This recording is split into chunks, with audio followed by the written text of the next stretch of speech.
Chaque fibre, chaque matière a une particularité qu'on honore et puis selon aussi le projet. Myriam est tisserande professionnelle, un métier d'artisanat ancestral que seulement 120 personnes exercent encore aujourd'hui en France. Depuis 2 ans maintenant, elle a installé son atelier dans une petite chaumière du village de Kériné, un métier passion qui l'anime depuis son adolescence. C'est le fil qui m'a beaucoup intéressée quand j'étais jeune. J'ai appris à filer au fuseau quand j'avais 13 ans. Et puis à l'âge de 19 ans, après le baccalauréat, j'ai appris à filer au rouet.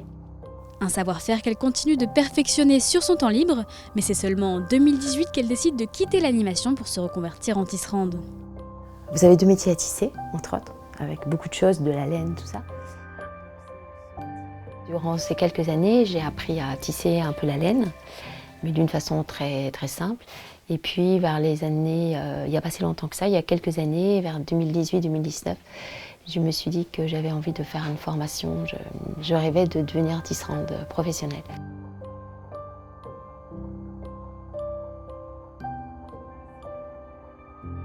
Dans tous les villages de Brière ou dans les gros bourgs de Brière, vous aviez des tisserands. Et ici, à Kériné, il y avait aussi une famille de tisserands depuis la création du village jusqu'en 1914. Alors, je vérifie.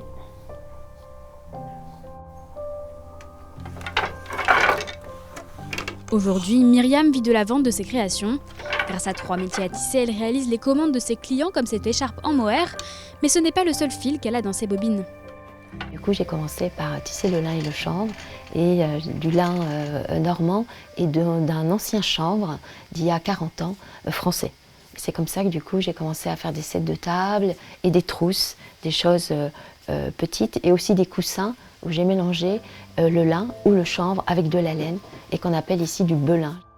En plus de cela, Myriam réalise aussi des ponchos, des semelles et des couettes avec la laine des moutons de Kériné, des créations uniques et fait main qui valorisent le patrimoine local.